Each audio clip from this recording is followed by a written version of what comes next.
First impressions are always lasting impressions, and this is true for almost everything we encounter, whether they be good or bad. For first-time visitors to Vaalwater, the latter will be the case when they approach the town from the south or the east.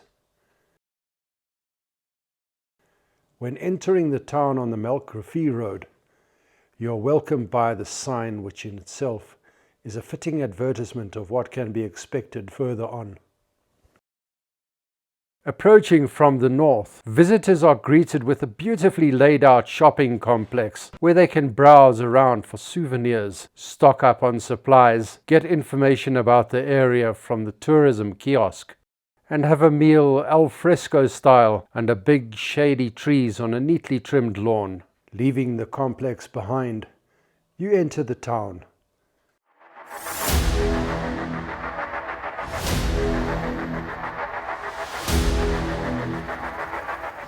The memories of your encounter with the green oasis quickly fades as you are greeted on the left by corrugated iron shacks.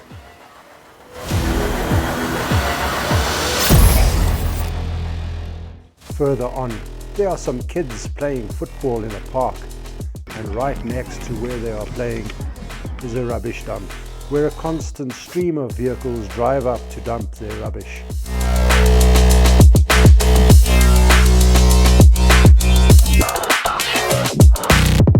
Further along the main road are rows of unsightly temporary structures made from plastic sheeting and corrugated iron.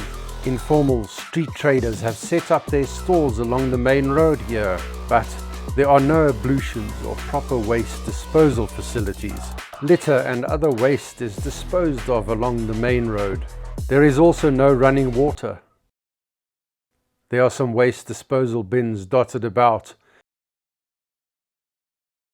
Very few serve their purpose. There are signs everywhere, many in various stages of disrepair and scattered haphazardly, which contribute to what is already an extreme eyesore.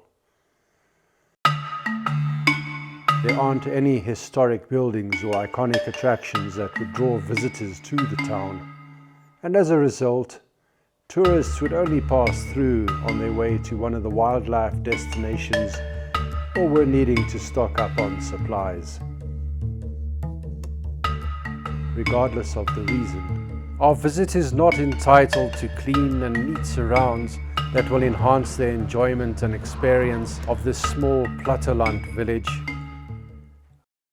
One of the things for visitors to do in Vaalwater is to go on a township tour in Lesseding. There are a few tour operators that offer these excursions. You have the opportunity to get a glimpse of township life and the culture of the people. You taste locally brewed beer made from maize, eat a traditional meal at Delish Park, visit a sangoma, browse for souvenirs and locally made crafts, and learn some folk stories told through dance by a talented group of tribal dancers. As you drive around, you notice that the gardens and homes in Lesseding are kept quite neat and the streets are relatively free of litter. If you happen to pass by the landfill site, it very quickly becomes evident that things here are out of control and are not being run or managed properly. Allegedly, the only truck for rubbish collection is often out of service, and so rubbish is not collected. Apparently, a small bulldozer is hired to manage and bury the waste as it comes in, and as a result of this, paper and plastic waste gets caught in the wind and is dispersed over a wide area. Recyclable materials brought to the landfill are sorted by members of the community and create a form of income for them. There are 13 people that work on the landfill full-time.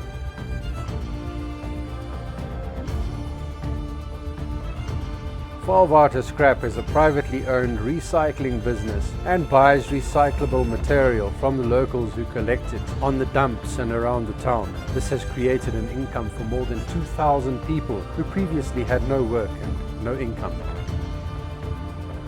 Through an initiative created by the manager at Vaalwater Scrap, piecework is given to young men at the yard that were previously unemployed and addicted to drugs, but they are now off the drugs and have work and a form of income.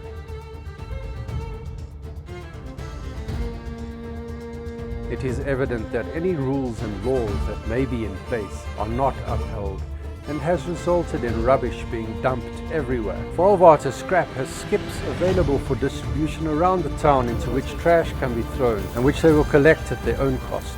This would be an obvious solution to this problem. There are certain criteria that make an area attractive to tourists. The most important are safety, cleanliness, good health facilities, proper services and accessibility. The situation in Vaalwater has become progressively worse, and the one obvious solution to fix all the above is for government to allow private sector involvement. A good example is Joe Tao's Delish Park, which he turned from an unutilized, rubbish-filled municipal park into a beautiful facility where kids can play in safety and families can enjoy meals and relax in beautiful surroundings. Through private-public participation, solutions can be found and Vaalwater can become a place that tourists will want to visit.